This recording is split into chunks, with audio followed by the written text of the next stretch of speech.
Bem, bom dia. Hoje é dia 20 de março de 2019, aula de Embriologia Geral para a turma 23A da Nutrição. O assunto hoje são sistemas genitais feminino e masculino.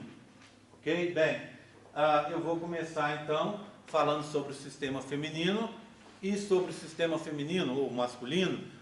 A gente pode fazer duas grandes divisões, genitália externa e genitália interna. Antes de falar sobre os detalhes do sistema feminino, eu queria só localizá-los, né, para vocês, né, óbvio, eu sei que é um pouco de chover no molhado, mas eles estão localizados aqui na cintura pélvica, né, onde a gente tem um arcabouço ósseo que serve para fixar esses órgãos, tá? Essas estruturas reprodutivas e para protegê-las também. Então a gente tem essa cintura pélvica que serve para proteger a menina, por exemplo, para proteger o útero dela. Tanto é que quando vai chegando perto do parto, dois hormônios começam a agir nessa região, um que se chama relaxina, tá? E um outro que se chama ocitocina. E o que esses hormônios fazem? Eles vão abrir essa cintura pélvica. Então, esses ossos vão abrir para permitir a passagem do bebê no momento do parto. Tá? Bem, então, eu vou começar com a genitália externa feminina. Se você olhar, então nessa região aqui da confluência das duas coxas, você vai ter um acúmulo de tecido adiposo, inclusive, tá? Uma região meio triangular, que a gente chama de vulva, mas pode ouvir também sendo chamado de pudendo ou pubis, região pubiana, certo? Essa região, ela possui na sua parte mais externa, ela vai ter os grandes lábios, que são dobras de pele, muito parecida com a pele do corpo mesmo da pessoa. Inclusive ali a coloração da pele é parecida com a coloração do corpo e tem presença de pelos. Tá? Que são os pelos pubianos que estão presentes ali. Os grandes lábios, então aqui eu tenho um modelo para mostrar para vocês, tá? Dessa região. Então, essa cor de creme aqui, ó, seriam os grandes lábios, de um lado e do outro, tá vendo? Confluindo aqui. Então essa seria, o umbigo estaria aqui em cima, não é? E aqui embaixo tem o períneo e o ânus mais abaixo, tá? Então mais embaixo aqui, tá? Só para localizar para vocês. Então, grandes lábios, e aqui dentro, ó, nesse rosa bebê, um pouco mais para dentro, ou seja, internamente aos grandes lábios, você vai ter uma região que não é pilosa, tá? Duas dobrinhas de pele que não são pilosas e que vão se confluir embaixo e em cima também. Esses aqui são os pequenos lábios, que a gente diz que é uma mucosa. O que é mucosa? Um epitélio que cobre regiões úmidas. Por exemplo, você tem uma mucosa na boca. Tá? Que vai recobrir a parte interna da boca. Então, essa é uma região úmida. É uma região onde você tem várias glândulas aqui que que promovem a umidade dessa região e que também liberam uma gordurinha que vai servir para lubrificar essa região, para essa região ficar protegida. Bem, essa gordurinha junto com a umidade serve para proteger, mas ao mesmo tempo é um ambiente adequado para fixação, para a presença do que a gente chama a flora bacteriana endógena. A gente tem bactérias que a gente nasce sem bactérias. O bebê, quando está dentro do útero da mãe, ele está num ambiente que a gente chama imunologicamente privilegiado. Por quê? Porque ali não tem bactérias. E aí não tem bactérias, não tem vírus, pelo menos não deveria ter, e se for uma gravidez saudável não vai ter. Então ali ele pode se desenvolver sem nenhum problema, sem bactérias. Quando sai, o que acontece? Ele pega as bactérias que estão no ambiente. Como o primeiro contato do bebê, a maioria desses primeiros contatos é com a mãe, se eu fizer uma análise da flora bacteriana, quer seja do seu sistema digestório, quer seja da sua pele, quer seja da sua genitália, a gente vai ver que a maioria das bactérias que estão ali, que as bactérias que estão ali são muito parecidas com as bactérias da mãe de vocês. porque vocês tiveram esse contato com a mãe inicial, tá? Tudo bem? Então, para que servem essas bactérias? Vocês estão na nutrição, vocês sabem muito bem disso, né? Tem probióticos, prebióticos, uma série de coisas que vocês veem no curso muito mais profundamente, né? Que serve para quê? Para proporcionar a formação dessa flora bacteriana. Por exemplo, esse mês eu tenho muitas novidades para contar da minha vida, né? Então, dia 1º nasceu a Luísa, minha menina. A Luísa está com menos, vai estar fazendo 20 dias, né? O que acontece? A gente está dando para a Luísa um composto que chama coliquides. Já ouviram falar? É um probiótico. Para quê? Você dá 5 gotinhas desse probiótico para ela por dia. Esse probiótico tem os lactobacilos, uma espécie específica de lactobacilos, que serve para ajudar a formar a flora bacteriana da Luísa, para evitar que ela tenha essas cólicas que são tão comuns em bebês recém-nascidos. Tá? Então, a gente forma essa flora, e essa flora que está no nosso sistema digestório, que também está na genitália, ela serve para proteger. Na realidade, ela não está ali para proteção, ela está convivendo com a gente. São as bactérias que convivem com a gente e que convivem bem. Por exemplo, na genitália, as meninas produzem, nós meninos também, nós produzimos uma série de compostos que são compostos baseados principalmente em carboidratos. Esses carboidratos servem para a alimentação dessas bactérias. Essas bactérias pegam esses carboidratos, quebram esses carboidratos, fermentam esses carboidratos e acidificam essa região da vagina e do útero. A gente está falando disso, né? Acidificam essa região. Como o pH baixa, vai chegar em 3,5, 4, o que acontece? Ele fica impróprio para a maioria das bactérias nocivas. Tá vendo? Então fica assim, bem bolado para a gente e para a bactéria. A bactéria consegue sobreviver, vive ali, e nós conseguimos nos proteger contra infecções. Lembra? Vou mostrar daqui a pouco, mas vocês já conhecem isso, né? Vagina, segue direto para o útero, segue para as tubas, e as tubas estão abertas no interior do abdômen. Então, em teoria, uma bactéria poderia entrar pela vagina, passar pelo útero, passar pelas tubas e cair no abdômen e causar uma infecção, porque a parte interna do abdômen, essa parte dessa região peritoneal, ela é uma região pouco protegida, e aí corre o risco da gente, se cair uma bactéria ali, causar uma infecção generalizada, que a gente chama de septicemia. Tá vendo? Então cada vez mais a gente tem descoberto, isso é bacana, tem descoberto aí essa relação nossa. Hoje em dia, olha que bacana, tudo a ver com vocês.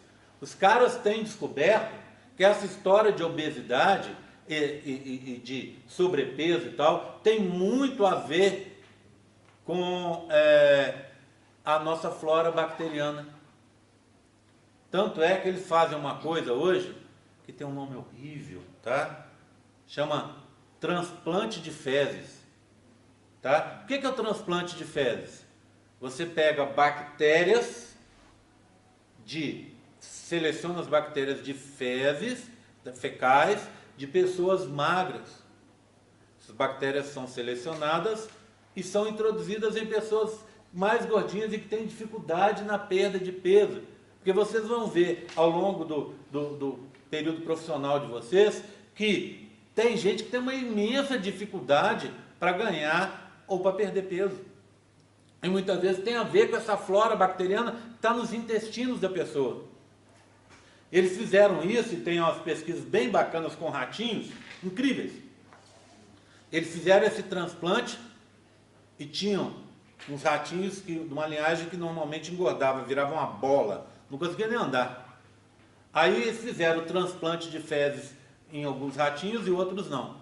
Os que fizeram o transplante de fezes ficaram magrinhos. Os outros não conseguiam nem andar, de tão gordinhos. Hoje em dia, depois de muitos anos, isso já é feito nos seres humanos. Tá? Então são coisas bem bacanas para a gente ver a importância que esses micro-organismos têm para a gente. Tudo bem? Então, eles vão colonizar essa região aqui, ó. Tá? Vão colonizar, e o interior também. Aqui a vagina A abertura da vagina que a gente chama de introito, tá aqui, ó. Então, os micro-organismos vão colonizar essa região, tá? Antes que eu me esqueça, e já estou esquecendo, a gente vai ter uma coisa diferente agora. Lembra que eu contei dos pontos? Hoje é uma aula diferente. Eu teria duas opções. Vocês não assistiram essa aula antes. Ou eu deixo essa aula sem dar ponto, ou eu vou optar, e foi isso que eu resolvi, por fazer o que eu vou começar a fazer agora. Está vendo escrito ali, perguntas? Como é que funciona hoje? São 7 perguntas. O questionário já está lá, no campus virtual. O que é que eu faço? Eu vou fazer a pergunta agora, a primeira. Você vai anotar a pergunta e a sua própria resposta. O que que eu vou fazer? Eu faço a pergunta e eu mesmo dou a resposta. O que que você faz? Anota a resposta com as suas palavras. E aí, a única coisa que você faz é, vai no campo virtual, no máximo até domingo, abre lá o primeiro questionário, que é esse de hoje, genitais, e está lá escrito, pergunta 1, pergunta 2, pergunta 3, pergunta 4, pergunta 5, pergunta 6, pergunta 7. Aí você escreve, pergunta 1, a pergunta é essa e a resposta dela é essa. Terminou? Um ponto para você. Tá bom? Combinado? Então todo mundo anotando. A primeira pergunta é a seguinte, eu quero que vocês comentem para mim, descrevam para mim a estrutura da genitália externa feminina, tá? Só relembrando, grandes lábios, pequenos lábios, né? Os grandes lábios são uma dobra de pele, normal. Os pequenos lábios são uma mucosa. Aí você tem essa região aqui que é úmida e lubrificada, que a gente chama de vestíbulo, que é esse rosa choque. E no vestíbulo você tem a abertura da vagina, que é essa aqui, ó, onde eu estou enfiando o dedo, que a gente chama de introito, tá? A abertura da uretra, que é esse aqui, está um pouco exagerado, tá? Tá aqui. E aqui que tem a colonização de micro-organismos.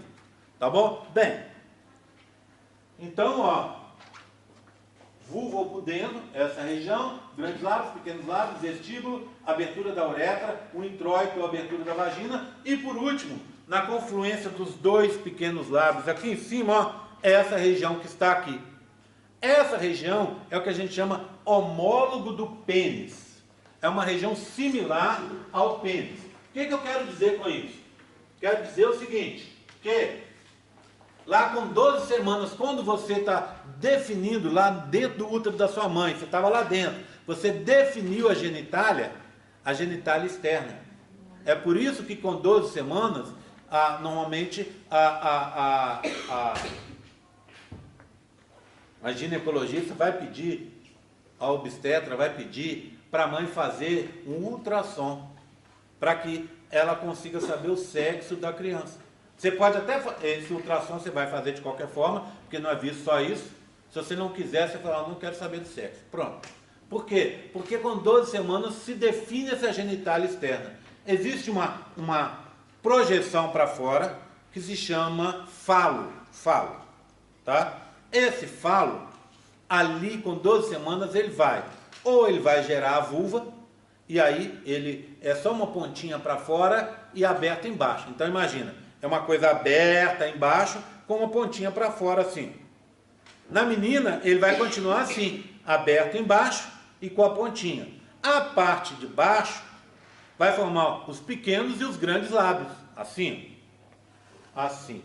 Os pequenos e os grandes lábios. E a pontinha está aqui, é o clitóris ou clítoris, tá? O que que acontece? Essa aqui, ele tem inclusive uma pontinha, que seria uma cabeça, uma glande, inclusive com uma pelinha, parece um mini pênis, tá? E um corpinho, tá aqui, ó, certo? Então, na menina ele fica assim. O que acontece no menino? Essas partes vão se juntar, a parte de baixo, deixa eu mostrar por dentro, ó, vou tirar aqui. Então ele aqui por dentro tá assim, tá vendo? Ó, olha, a pontinha tá aqui, a cabeça e o corpinho. Isso permanece nas meninas, formando o clítoris, tá vendo? Mas ele é maior, tem isso aqui, ó, isso aqui. Essa parte, essas duas partes externas se juntam para formar o que a gente vai aprender não hoje, tá? O que a gente chama corpos cavernosos. E esses dois aqui, ó, em azul, vão se juntar para formar o que a gente chama corpo esponjoso. tá? E no meio dele vai passar, como está aqui, a uretra. Tá vendo? Então, na menina, permanece assim, isolado. No menino, esse azul se junta com esse azul, e esse aqui forma uma estrutura e outra estrutura do pênis. Tá? Então, vai dar para ter a diferenciação sexual. Na menina, isso permanece. Essa região aqui fica externa. Mas tem toda essa região interna, inclusive. O que é que acontece? Uma coisa bem bacana. Nós, homens, temos um orgasmo. O que é orgasmo? Orgasmo é aquela sensação gostosa que dá depois do ato sexual, que é uma recompensa pelo ato sexual. Certo? Se você não tivesse orgasmo, provavelmente você não ia fazer sexo. Para quê? Ah, eu vou fazer sexo só para ter uma criança? Tudo bem, tá? Mas muita gente ia preferir não fazer sexo porque, né, não tem aquela recompensa. Então existe uma recompensa que é o orgasmo. E nós, homens, teve orgasmo e ejaculou. Nas meninas, existe mais de um tipo de orgasmo. Existe um orgasmo que é igual ao masculino, que é por estímulo dessa região aqui, ó, o clítoris, pronto. E existe outros orgasmos que ocorrem por causa da presença, da proximidade entre essa região, essas regiões azuis e as regiões laranja da vagina. Aqui está o introito, né? A vagina está aqui para dentro. Então, as meninas têm a possibilidade de ter vários tipos de orgasmo. Acredita-se que isso ocorre como uma recompensa para a menina por fazer o sexo, por ter relações sexuais. Óbvio que isso não começou na gente. Isso começou com espécies inferiores, e com as espécies inferiores é muito mais difícil ter relação sexual, porque a relação sexual muitas vezes é violenta, machuca.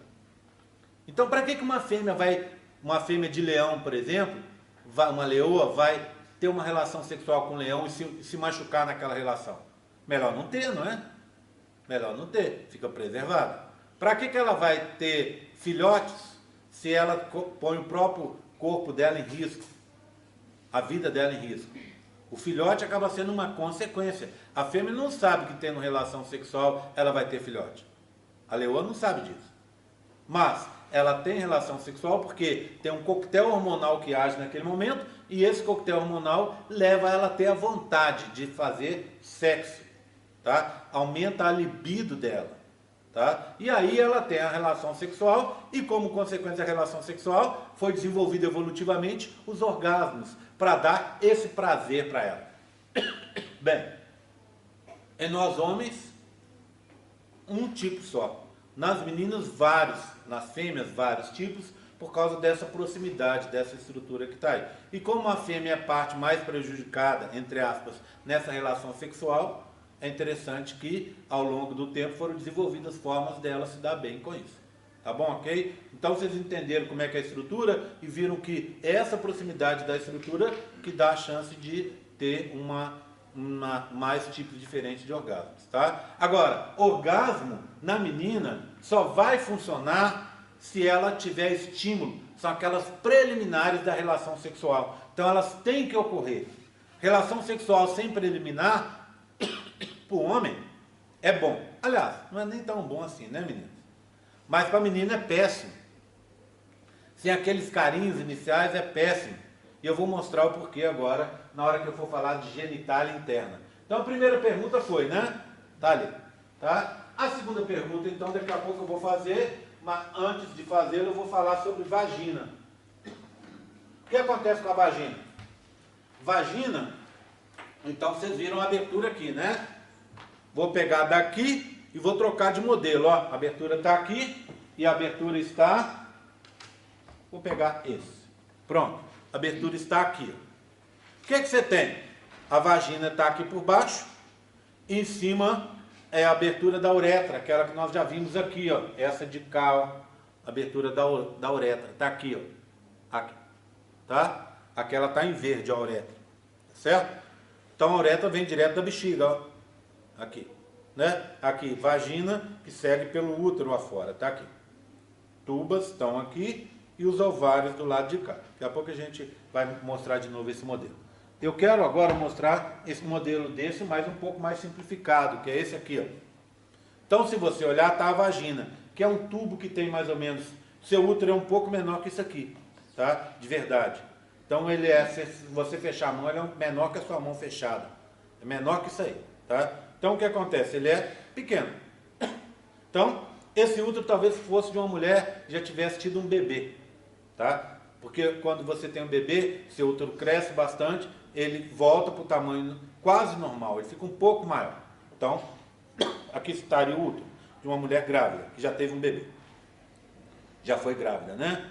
Então, se você olhar antes dele, tem a vagina, que é esse tubo muscular, que tem em torno de uns 2, 3 centímetros de diâmetro e uns 8 centímetros de extensão. Ele é curto, tá? Ele é curto. Agora, esse tubo, quando você tem o ato sexual e tem as preliminares, ele se alonga e se alarga para ele receber o pênis. Se você não tem essas preliminares, o que acontece com ele? Fica menor, não fica lubrificado e o ato sexual em si fica desconfortável. Pode machucar. Então, é por isso que tem que ter as preliminares para que ele possa receber de forma correta o pênis. Então, está aí a vagina. Bem, se você for olhar na vagina, faltou uma coisa aqui, ó. Na vagina, existe uma coisa que se chama ímen. O que é esse ímen? Ímen é essa membrana que tem no terço inicial da vagina. Está aqui, ó. Tá bom? Está aqui, terço inicial da vagina. A segunda pergunta tem a ver com esse ímen, tá? Eu quero que vocês façam uma comparação aí entre a função e a localização do ímen e de uma outra região, que também faltou escrever aqui, que se chama tampão mucoso cervical. Vou falar dele daqui a pouco, tá? Tudo bem? Então, vou começar falando do ímen. Ímen é essa membrana que surgiu aqui, ó, tá vendo? Tá aqui. O que acontece com essa membrana? Ela é uma membrana que surge quando vai se formar quando está se formando o sistema genital. Então, ela, em algumas mulheres, ela desaparece. Mas na maioria das mulheres, ela fica presente. É uma estrutura que a gente fala que é vestigial. O que é uma estrutura vestigial? Que nem um apêndice, né? Que para formas mais primitivas, para seres mais primitivos, tem uma função. No nosso caso, não tem. Então, esse ímen é uma estrutura vestigial. Ele não tem uma função na mulher. Tá? Eu tenho algumas formas de ímen aqui para vocês verem. Então, quando a gente pensa no ímen, normalmente a gente pensa assim, né? Uma membrana toda fechada.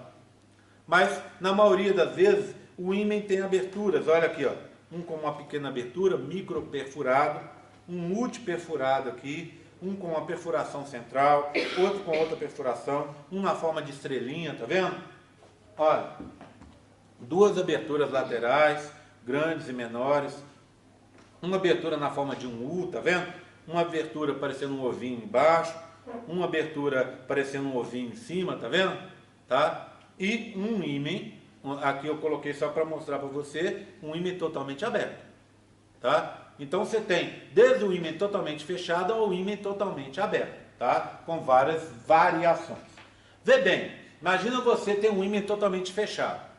Quando você vai ter a sua primeira menstruação, que a gente chama de menarca, o que acontece? O fluxo tem que sair. O fluxo vai descer daqui, ó, e vai parar aqui. Então tem duas opções.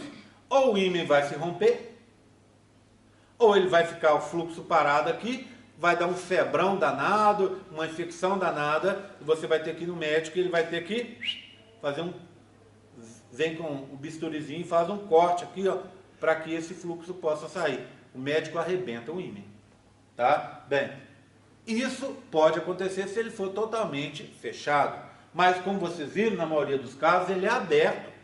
Para quê? Para permitir esse fluxo sair, o fluxo vir lá de dentro e sair. Então, quando você pensa no ímen, Pensou no ímã, você pensa, ele é totalmente fechado.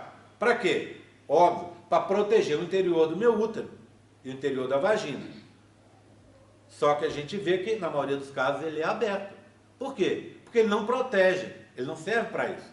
Ele é uma estrutura, conforme eu disse para vocês, vestigial. Não tem essa função. Tá? Ele só ficou ali. Aquela membraninha ficou ali. Tá? E o engraçado do ímã é o seguinte. Então ele tem buracos, na maioria dos casos. Se não tiver, pode ser problema.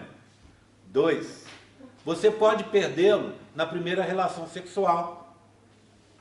3, quando você tiver a primeira relação sexual e esse ímã for rompido, pode dar sangramento, mas nem sempre.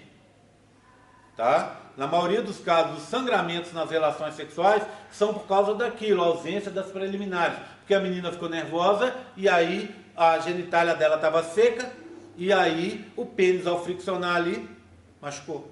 Aí sangrou. Tá? Principalmente na primeira relação. Você não está acostumada, nervosa, as amigas falam coisas e você fica sempre com medo das coisas e tal, e aí fica seco mesmo e pode sangrar. Então, pode sangrar pela ruptura do ímã? Algumas mulheres sangram. Pode sangrar porque é a primeira relação? A maioria das mulheres sangram por causa disso. Tudo bem? Então, pode sangrar na relação. Pode ser perdido na primeira relação sexual. 4, você pode não perder esse ímã na primeira relação. Você pode perder antes. Já expliquei a história da menarca aqui.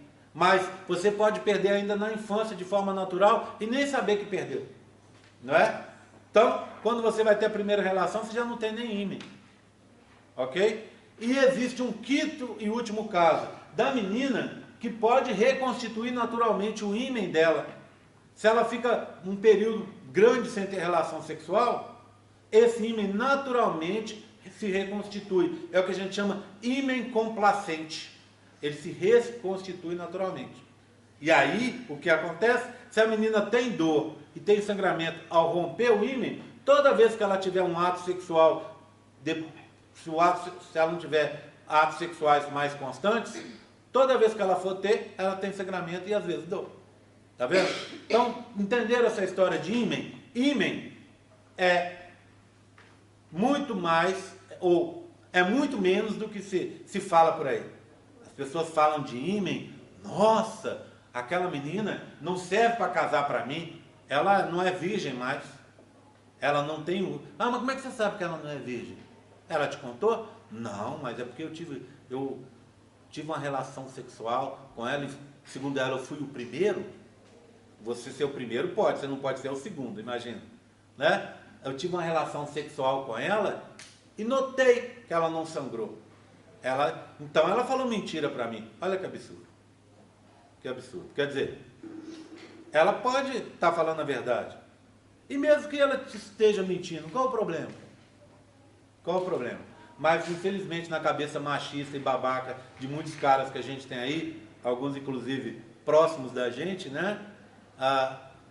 Os caras as mulheres são divididas em 2 grandes grupos no mundo.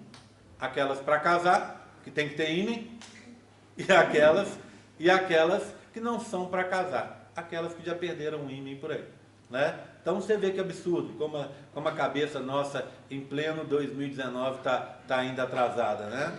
Mas quando a gente vê coisa que hoje em dia a televisão está dando mostrando bastante isso, mas a gente vê que óbvio é uma coisa que sempre existiu, de cara batendo em menina, batendo na mulher, batendo na namorada, na noiva, de forma bárbara muitas vezes, né? Você vê que a gente está ainda num mundo muito primitivo, né? E essa história do ímã, então, a gente vê isso aí demais. Tudo bem? Apresentados ao ímã, vamos seguir um pouco mais, então? Então, eu agora vou falar do que vem acima, que é o útero, ó. O útero. O útero tem uma forma de pera, por isso a gente diz que ele é piriforme. Aqui, ó, tá? Tem uma forma de pera, parece uma perinha, tá vendo, ó? Tá? A parte menor, imagina uma pera, onde sairia o cabinho, tá aqui embaixo. Essa parte menor, que tá aqui, ó, a gente chama de colo ou cérvix do útero. Alguns caras escrevem assim, ó, cervice, e não cérvix. Pronto. Essa parte menor que está aqui. É a entrada do útero. É nela que é feito o tal do exame preventivo, o Papa Nicolau, né? E enfia-se entre aspas, um cotonete gigante por aqui, e o médico vem, e a médica vem, e retira células daqui, ó, porque é uma mucosa, né? Que nem da boca da gente, se você passar um cotonete, células vão sair. Ela retira células daqui, ó, para fazer esse exame Papa Nicolau. O que é esse Papa Nicolau? É um exame criado por um pesquisador italiano, o sobrenome era Papa Nicolau, tá? Não foi criado pelo Papa Nicolau, não, tá? Tem gente que fala que Papa danado, além de rezar a missa, de cuidar da igreja, ainda criou um exame. Não, é o sobrenome do cara que era Papa Nicolau, que não tem nada a ver com o Papa, tá bom? Tanto é que é Papa Nicolau tudo junto. Olha depois vocês verem. O que acontece? Você retira amostras de células dali, leva para o laboratório e lá eles vão ver se tem células transformadas, células que estão deixando de ser células normais e virando células cancerígenas. O que acontece com essas células? Os cânceres, nessa região, na sua maioria, são cânceres que levam muitos anos para ocorrer. Então, se você faz o preventivo uma vez por ano, você evita câncer de vagina e câncer de útero, a maioria deles. Então, é por isso que tem que fazer todo ano esse tipo de coisa, para ver se tem células transformadas ali, para você evitar um câncer, que muitas vezes, por exemplo, um mioma, é um câncer silencioso, que ele vai crescer durante longos e longos anos. Quando você vê, seu útero está cheio de miomas, aí atrapalha a sua reprodução, você fica infértil, pode obrigar você a retirar o útero, etc, etc, etc. Tá vendo? Então, por isso que tem que fazer, tem que cuidar da saúde. E mioma e câncer de útero não é só na sua mãe, na sua tia, na sua avó, gente mais velha não. Gente nova também tem câncer. Então tem que fazer sim. A gente tem um serviço de ginecologia na UFLA, né? A gente tem um médico que cuida disso. Né? Tem que agendar 0800, grátis, né? Você vai, faz o exame e vê se está tudo bem. Do mesmo jeito, exame de mama, para não ter câncer de mama. Tá, ok? Então, isso aí é importante. Bem, então, essa é a parte do colo do útero. Bem na entrada aqui, ó, bem aqui na entrada, fica uma coisa, um acúmulo, dá um acúmulo de muco, tá? Uma meleca fica presa na entrada do útero. Essa meleca é o tampão mucoso cervical. E aí a nossa pergunta, comparar o ímã que eu acabei de falar com o tampão mucoso cervical. Para que serve esse tampão? Ele fica para tampar a entrada do útero. É um muco, uma meleca que é liberada por glândulas ali e que vai impedir a entrada de micro-organismos. Esse sim tem o papel de proteger o interior do útero. Já o ímã a gente sabe que não. Tá? Bem, só que essa proteção ela não é sempre, ela não está presente sempre. Durante a menstruação, se perde. Quando você está chegando no seu período fértil, você perde essa proteção. Então, ele protege a maioria do tempo, mas não todo o tempo. Por isso que existem outros mecanismos, entre eles aquela acidez que eu contei para vocês no começo da aula. Tudo bem? Tranquilo? Vamos seguir com o útero então? Pergunta 2 morreu, né? A pergunta 3, eu quero que você fale para mim, descreva para mim quais são as regiões do útero. Tá? Colo e cérvix, já acabei de falar, e corpo e fundo. Onde está o corpo? Vamos lá. Esse acompanhe comigo. Esse é o colo cérvix. Tá vendo aqui, ó, onde está chegando a tuba? Aqui, ó. Daqui para trás é o fundo. Então, essa região aqui, ó, maior do útero, está aberta. Deixa eu ver se eu consigo deixar ela aberta aqui. Tá dando para ver aí? Essa região aqui é o corpo, a região mais ampla do útero, corpo do útero. E ela vai até a abertura das tubas. Atrás das tubas aqui, ó, essa região de trás é o fundo. Então, útero dividido em 3 regiões: colo, cérvix, corpo e fundo do útero. Tá? Anota aí também para você colocar na sua resposta o que faz o que define cada região. Tudo bem? Tranquilo? Então, útero é isso. Só anatomia, tá vendo? Hoje é só anatomia. Tranquilo com isso aqui? Agora, a quarta pergunta. Eu quero que você descreva e comente para mim sobre os tecidos que formam o útero e as tubas. Tá? Se você olhar, repara aqui comigo, ó, olha. O útero tem uma região rosa do lado de fora. O útero tem uma região rosa-choque aqui. E lá dentro, essa cor diferente aqui, que é um goiaba, tá vendo? Ó, essa cor aqui. Então, o útero tem 3 regiões. Toda vez que a gente falar de útero, a gente usa o sufixo métrio. Então, útero, tudo relacionado a útero é métrio, tá? Métrio. Então, endometriose, ose, inflamação. Métrio, útero. Endo, interno, inflamação da parte interna do útero. Endometriose, lembra dessas doenças? Tá? Tudo bem? Então, eu vou começar com a parte de fora. Parte de fora é perimétrio ou epimétrio. Na maioria dos casos é perimétrio. É o quê? É um epitélio mais um conjuntivo. Então, na parte de fora você tem um epitélio e para dentro dele um conjuntivo. Só que em alguns lugares em que o útero está em contato com outras regiões, você não tem um epitélio, é só o conjuntivo. Então, a gente diz que isso é epimétrio. Vou dar um exemplo. Olha aqui, ó. Olha essa região daqui. Tá vendo? O útero está em contato com alguma coisa? Não. Então, aqui é perimétrio. Você tem um epitélio e para dentro dele um conjuntivo. Mas olha aqui atrás. Tá vendo? Tá vendo essa região creme aqui? Isso a gente vai aprender daqui a pouco, na hora que estiver falando do feminino, terminando o feminino, é um ligamento. Tá aqui, ó. O útero está ficando preso nesse ligamento. Se ele tivesse um epitélio, epitélio serve para separar, não é? Uma das coisas que o epitélio faz é isso, separa. Então, se ele tivesse um epitélio aqui, ó, né, ele ficaria mais distante desse ligamento. Então, justamente por isso, aqui atrás, eu não tenho perimétrio.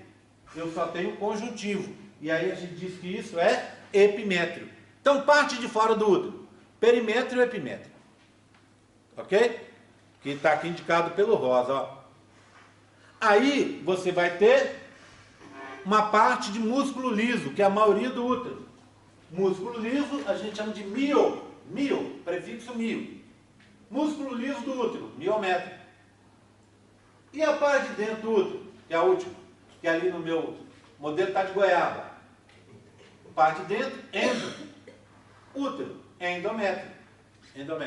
Então, útero, perimétrio, epimétrio, miométrio e endométrio. É assim. Vamos dar uma olhada? Eu tenho um outro modelo, ó. Olha que bonitinho. Eu fiz uma fatia gigante. Fatias do útero.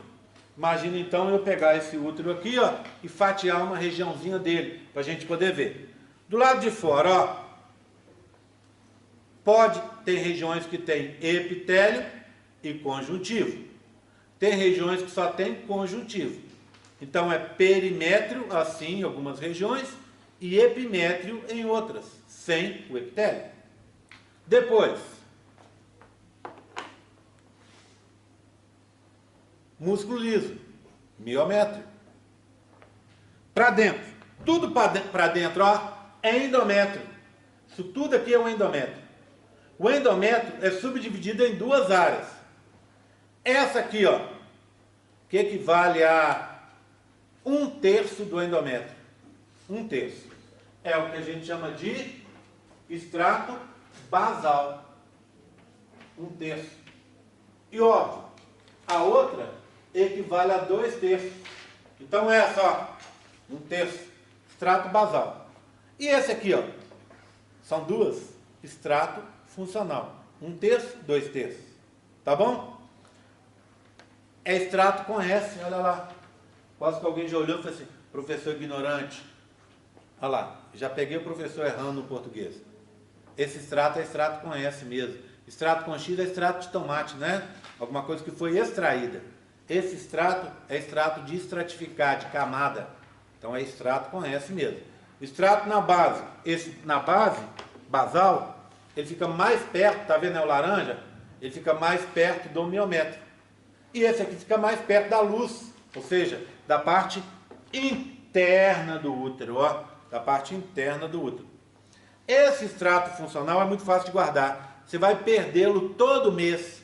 Então, todo mês você perde conjuntivo, ó, e dentro um epitélio. Você perde essa parte toda todo mês. Quando você menstrua, uma vez por mês o extrato funcional é perdido. E aí, o que acontece?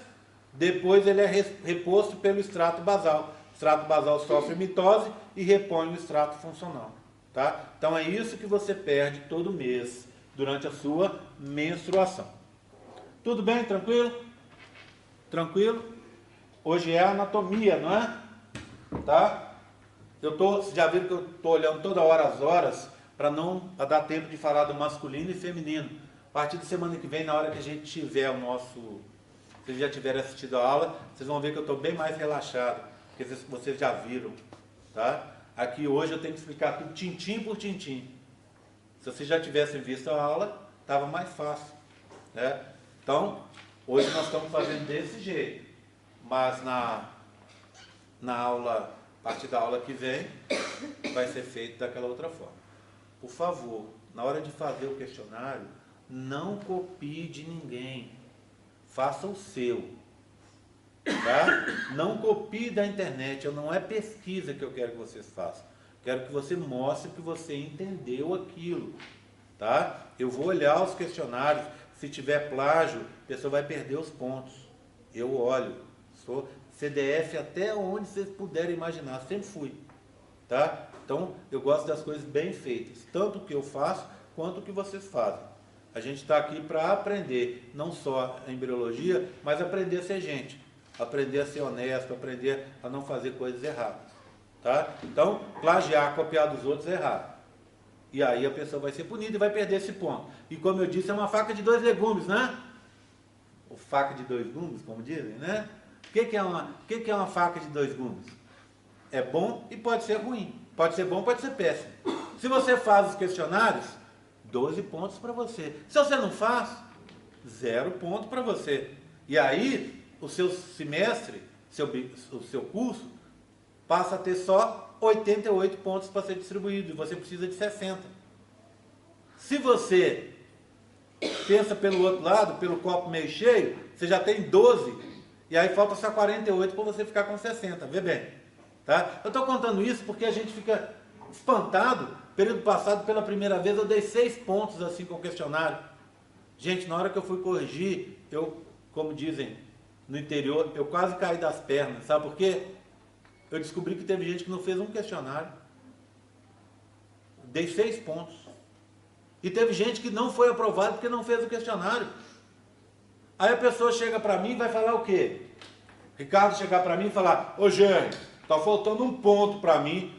Eu vou olhar para ele e falar assim: ô Ricardo, você não fez os 2 questionários? Na realidade, você podia ter ganho esses 2 pontos. Tá vendo? Então assim, cuide de você mesmo para não ter problemas.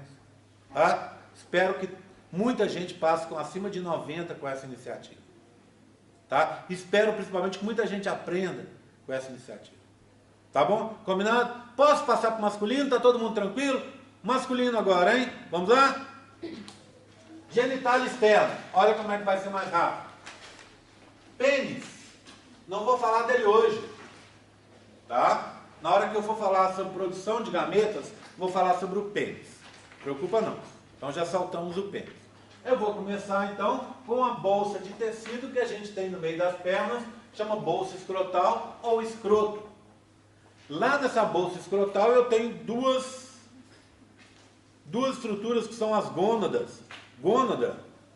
Ah, repararam? Ah, faltou uma coisa no feminino. Deixa eu voltar antes de falar do masculino. Só um segundinho. Nossa, faltou muita coisa.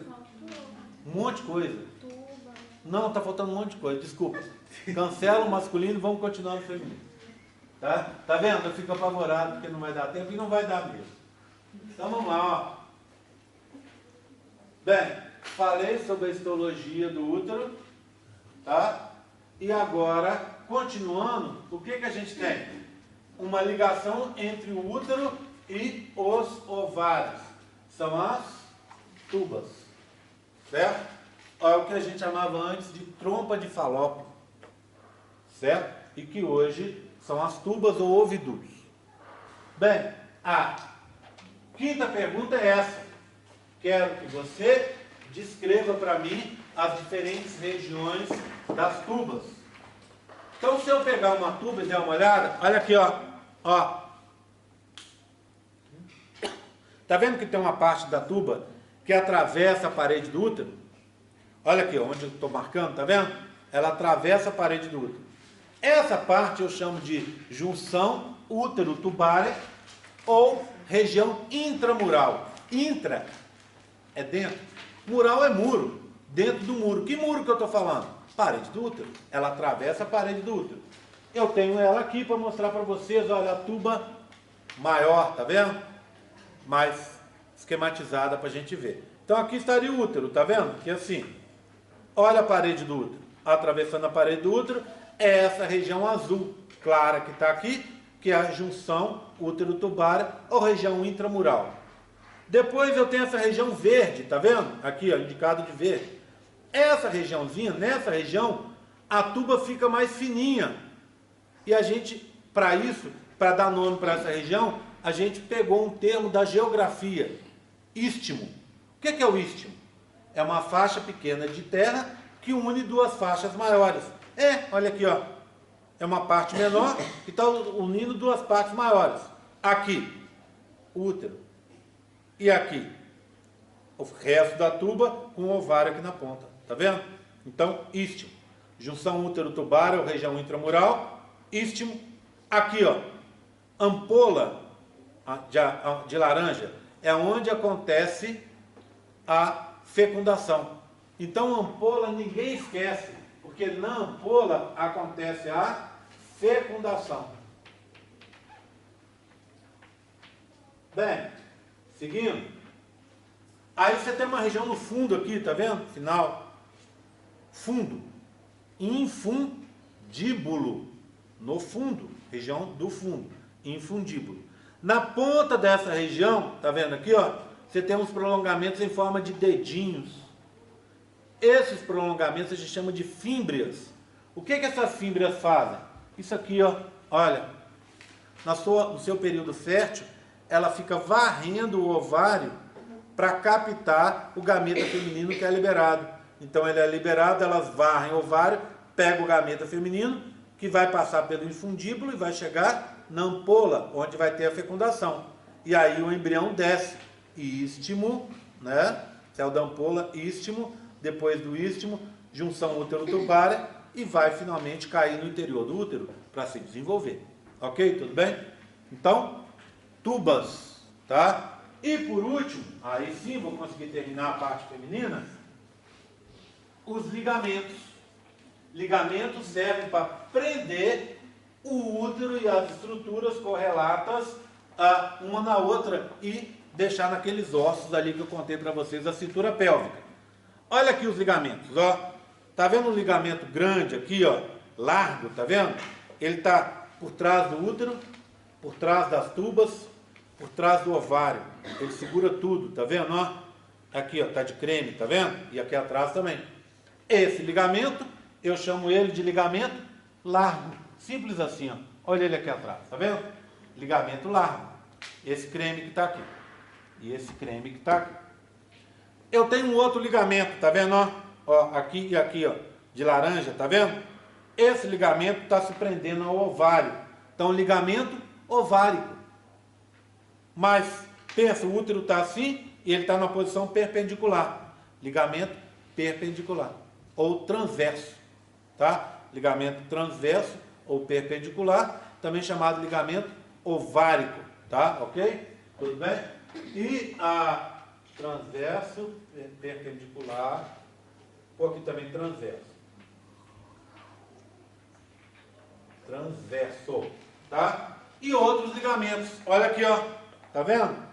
Segurando o ligamento largo, você tem 3 ligamentos aqui e 3 do lado de cá. Não vou cobrar os nomes não, tá? São ligamentos que prendem esse útero, tá? Lá nos ossos pélvicos, para deixar tudo na posição que está ali.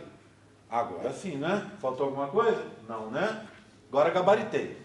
Alguma dúvida na parte feminina? Alguma dúvida? Vamos lá? Fala, seu nome? Diego. Infundíbulo. Qual que é a função? É só uma ligação ali, a última ligação entre o útero, entre o útero, né, a porção mais distal da tuba. Ele vai ficar próximo aqui do ovário. Então, essas fímbrias que estão no infundíbulo vão varrer o ovário para pegar o gameta feminino. Então, quem varre o ovário? É o infundíbulo.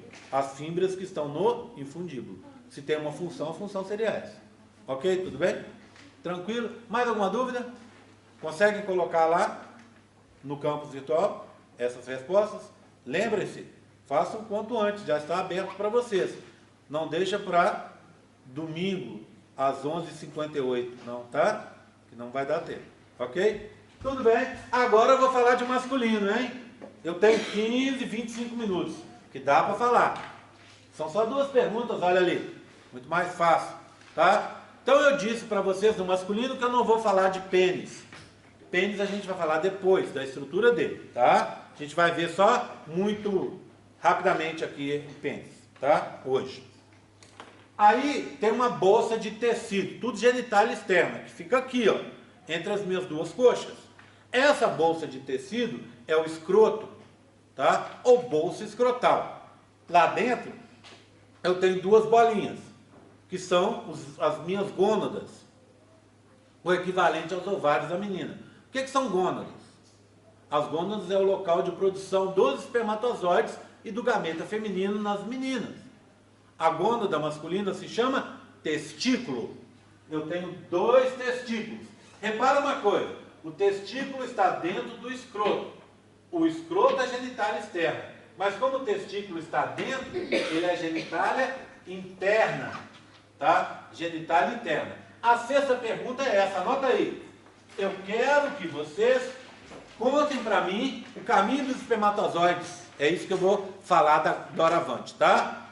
Ok? Então a gente já sabe. Os espermatozoides são produzidos nos testículos. Se você olhar, você vai ter uma coisa assim, ó. Você vai ter o testículo, aqui, uma bolsa de pele, que é o escroto, e aqui, ó, você tem uma série de músculos. Esses músculos, esse que eu estava olhando o nome mais cedo, o cremaster, ele está aqui, ó, esse é o cremaster. Então eu vou escrever assim, ó, X, aqui é o cremaster, X. O que esse cremaster faz? Os meninos sabem, está frio, o cremaster pega o seu testículo e puxa ele para cima e cola o testículo no seu corpo. Para quê? Para esquentar o testículo. Quando está calor, que nem hoje, o cremaster não está contraído, está distendido, e o seu testículo fica afastado do corpo. Tá? Quando está frio, repara no escroto, ele fica todo enrugadinho. Por quê? Porque existe um outro músculo que está aqui, assim, que se chama, vou colocar Y, se chama dartos. O que esse músculo faz? O cremaster puxa o testículo e o dartos puxa o escroto. Então ele serve para aproximar o testículo do corpo ou para afastar. Sabem por quê? Porque para produzir espermatozoides, a gente vai ver a partir da semana que vem, você precisa da temperatura de 1,5 graus abaixo da temperatura do seu corpo. Então quando está quente, ele afasta. Quando está frio, ele puxa. Já viram essa história de que você não pode ficar usando cueca muito apertada? Justamente por isso. Porque se fica apertado, o seu testículo está sempre perto do corpo. Está quente, você não está produzindo espermatozoide. Por quê? Porque está a temperatura acima do que você precisa. Você precisa de 1,5 graus abaixo da temperatura corporal. E quem controla, a gente vai falar depois, entre outras coisas, são esses músculos que estão aqui, tá? Mas depois eu falo sobre isso a partir da aula que vem. Tudo bem, tranquilo? Então, os espermatozoides são produzidos no testículo. Vamos olhar um testículo? Não, esse. Olha aqui. Aqui está o escroto, a bolsa, e aqui um testículo. Tá vendo? Do outro lado, outro testículo. Então, é aqui que é a produção dos espermatozoides. Os espermatozoides são produzidos aqui e ficam nessa região verde que está aqui, ó, que é o epidídimo. Lá eles vão amadurecer durante 3 meses, tá? Então, ó, testículo está aqui, depois a gente vai ver por dentro, na aula que vem, a partir da aula que vem, que está o testículo. E do lado do testículo, essa região que é o epidídimo. Então, os espermatozoides saem do testículo por esses tubinhos vermelhos aqui, ó, e ficam no epidídimo. 3 meses. Epidídimo é dividido em 3 regiões: cabeça, corpo e aqui embaixo a cauda. Então o espermatozoide vem da cabeça para o corpo e vem para a cauda. Fica aqui, ó. Esse epidídimo tem 3 funções na realidade. A primeira a gente já viu. Maturação do espermatozoide. Se eu pegar um espermatozoide que saiu do testículo e levá-lo direto para fecundar, ele não fecunda. Ele tem que passar 3 meses amadurecendo no epidídimo. Então a primeira função do epidídimo é essa: amadurecer os espermatozoides. Qual que é a segunda? Armazenar os espermatozoides. E a terceira? Destruir espermatozoides que ficam velhos. Tá? Agora imagina, o cara vai ter uma ejaculação. Os espermatozoides vão sair do epidídimo e vão seguir esse tubo azul aqui, ó. Vão seguir por esse tubo azul e aí sim vai se formar o esperma. O esperma só se forma no momento da ejaculação. O sêmen ou esperma. Então os espermatozoides saem daqui e seguem por esse tubo azul. Vamos dar uma olhada nesse tubo azul? Está ele aqui, ó, aqui e deu a volta. Aqui estaria o abdômen. Então, aqui, ó, ele entra por aqui, no canal inguinal, dá uma volta por trás, aqui assim, dá uma volta por trás da bexiga, e embaixo da bexiga ele se encontra com a próstata. Então essa é a próstata, ó. Tá? Da próstata, o tubo segue pela uretra, que vai entrar para dentro do pênis. Pênis, hoje não. Tá? Ok? Tudo bem? Então, vamos olhar, vamos de novo pensar no caminho. Testículo, epidídimo. O tubo azul é um tubo que leva de dentro para fora. A gente diz que o tubo a gente chama de ducto, tá bom? Ducto deferente. Deferente. Não é diferente, é deferente. O que quer dizer deferente? Alguma coisa que leva de dentro para fora. Tá? Então, olha lá, ó. Ducto deferente. Um de um lado, outro do outro. Ele sai da onde? Sai do epidídimo, que é o verde, levando os espermatozoides até a próstata, que é o amarelo. Tudo bem? Vamos ver o que acontece na próstata, para a gente entender melhor? Antes de falar de próstata, eu preciso mostrar para vocês que chegando na próstata, além dos 2 ductos deferentes que estão aqui de azul escuro, você tem também essa região aqui, ó. Essa região é o que a gente chama de vesícula seminal ou glândula seminal. Se chama assim porque 60% do sêmen é produzido por ela. Ela é uma glândula exócrina. Olha aqui, ó. Ela tem um ducto. Tá vendo? Aqui e essa aqui também tem um ducto. Que vão para onde? Para a próstata. Então, chegando na próstata, o que você tem? O azul, que é o ducto deferente, e o vermelho, que é o ducto da vesícula seminal. Eles se encontram dentro da próstata, olha lá, se encontram dentro da próstata. O vermelho se encontra com o azul, o vermelho se encontra com o azul, e dá origem, menorzinho, ao verde. Está aqui, ó, dentro da próstata. Como é que chama o verde? União do ducto deferente com o ducto da vesícula seminal? Ducto ejaculatório. Ele, ainda dentro da próstata, deságua no laranja. O laranja, eu já mostrei que é a uretra. Tá? E a uretra que vai seguir por dentro do pênis.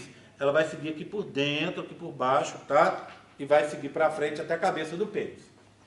Já tem uma resposta, então. Resposta 6.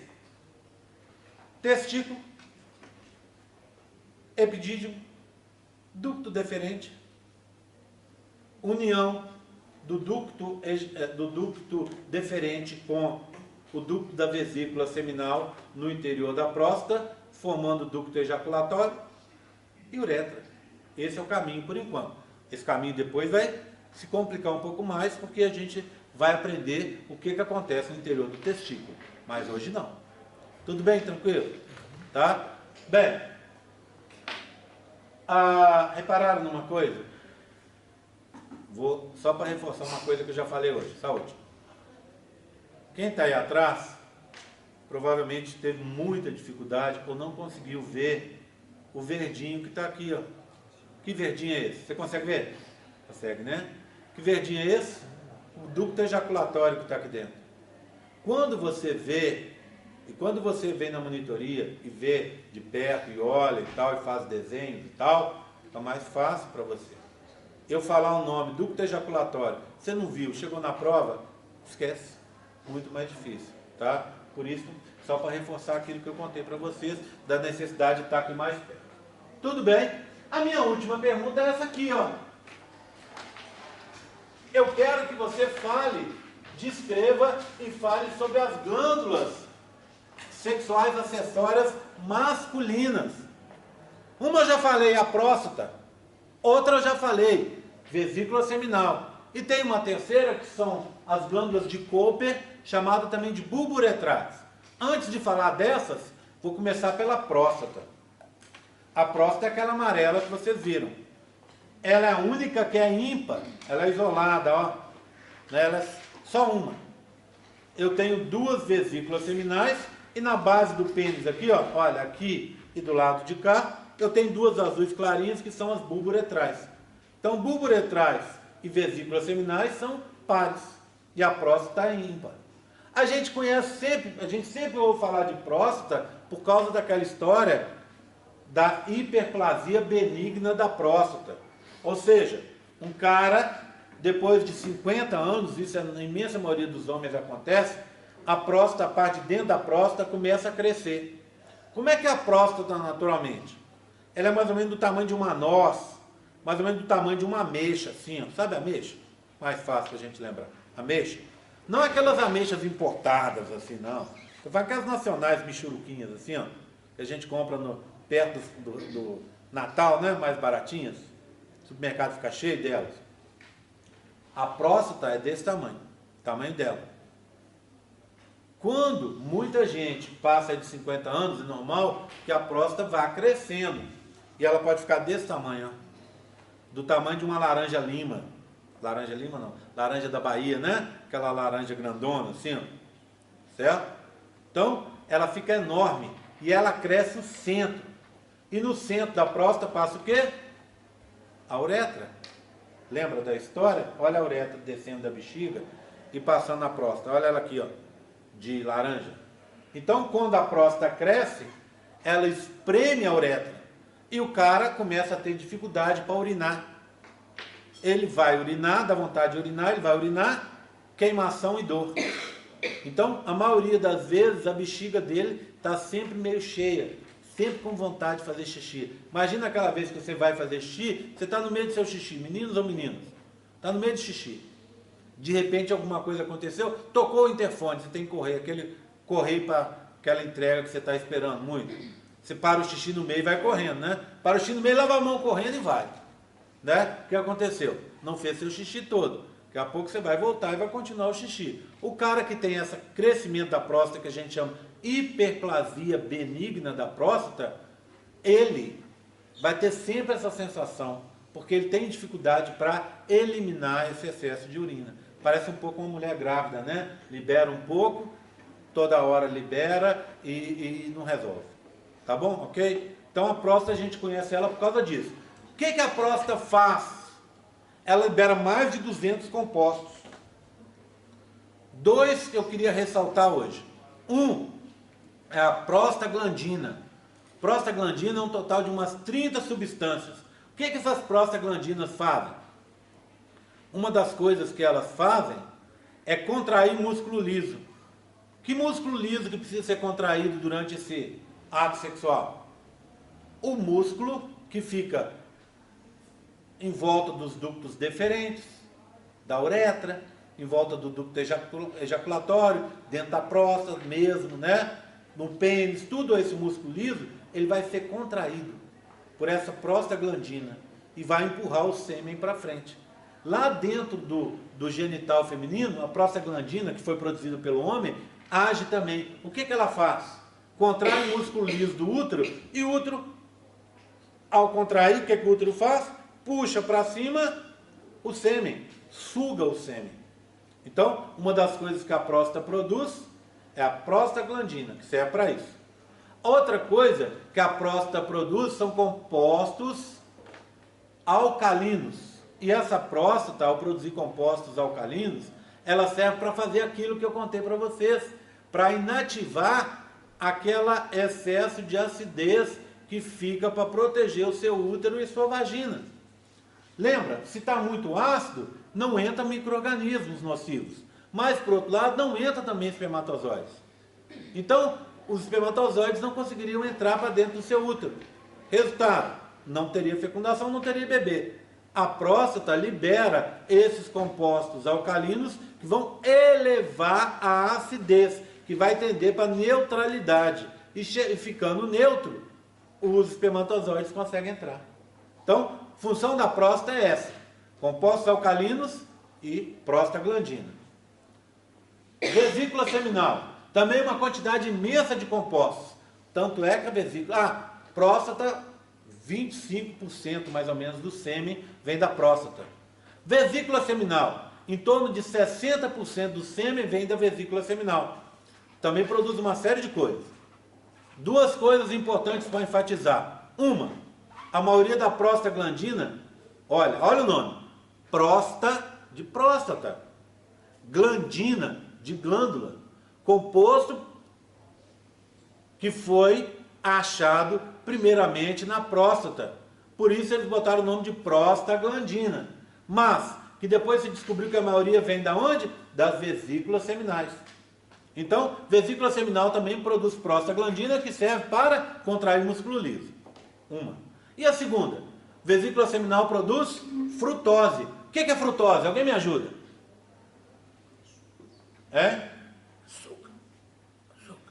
Açúcar.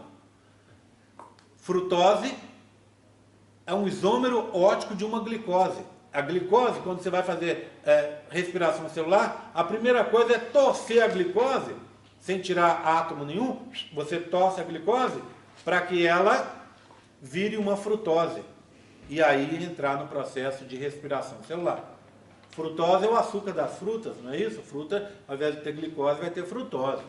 E aí, o que acontece? Essa frutose serve para dar carboidrato, energia. Energia para quem?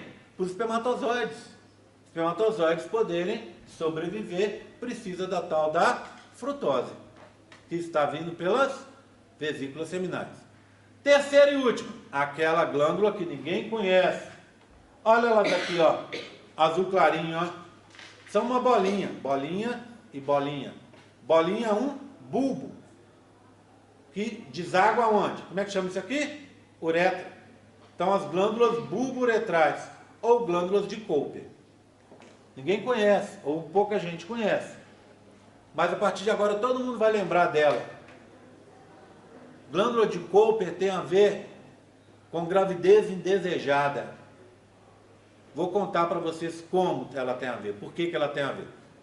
Muita gente, infelizmente, faz aí o que a gente chama de coito interrompido. O que é coito interrompido? O cara transa sem camisinha com a menina, na hora que ele vai gozar, ele retira o pênis e ejacula fora. Não façam isso, pelo amor de Deus, hein? Isso é, ó, tá? Ó o que vai resultar, ó. Tudo bem? Não façam, tá? A chance de ter erro é enorme. Por quê? Um dos motivos é o seguinte, os meninos sabem disso. Um pouco antes da gente ejacular, sai uma água pelo pênis, pela cabeça do pênis. Essa água serve para lavar a uretra peniana, ali passa a urina, então precisa ser lavado. E ao mesmo tempo para lubrificar para permitir a passagem mais fácil do sêmen, tá? Só que nessa uretra tem um monte de reentrâncias, principalmente chegando perto da cabeça do pênis, em que a uretra cresce, chama fossa navicular. E ali fica cheio de espermatozoides. E os espermatozoides ali ficam vivos por 3 dias, mas pode ficar até 5 dias vivos. Então imagina, você teve uma relação sexual ontem, os espermatozoides estão lá. Você se masturbou ontem, os espermatozoides estão lá. Tá? E aí você vai ter uma relação sexual com a menina, o que que acontece? Vem a bulbo uretral, lava a uretra e joga ali para dentro do corpo da vagina da menina, espermatozoides, que é o que você não quer de jeito nenhum. Você vai falar, ah, mas são pouquinhos que ficam ali. Realmente, são poucos. Poucos quantos? 1, 2? Não. Alguns milhares ficam ali. Tá? Mas, você pensa aí, ah, numa ejaculação são vários milhões. É verdade. Mas, você tem que imaginar que aí entra uma das maiores leis da natureza, nesse caso, que é a lei de Murphy, que é aquela que diz que quando tem que dar errado, vai dar errado. Um espermatozoide basta para te fecundar. Você está pondo alguns milhares, 20, 30, 40, 50 mil lá dentro. Tem chance pequena de fecundar? Tem, mas fecunda. Tá vendo?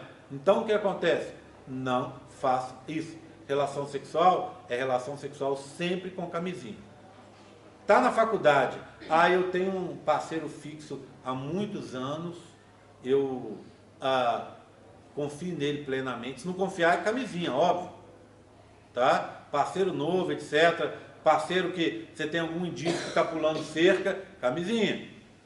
Mas, por outro lado, camisinha é importante para evitar também gravidez indesejada, que é o que ninguém quer nesse momento. Né? Criança é muito legal, mas criança durante a faculdade é muito difícil. Não vou dizer que não dê para ter, tá? Mas é muito complicado. Atrapalha demais e muita gente abandona por causa disso. Tudo bem, eu acabei. Alguém tem alguma dúvida ainda? Fala, Tamara. Não, graças a Deus não.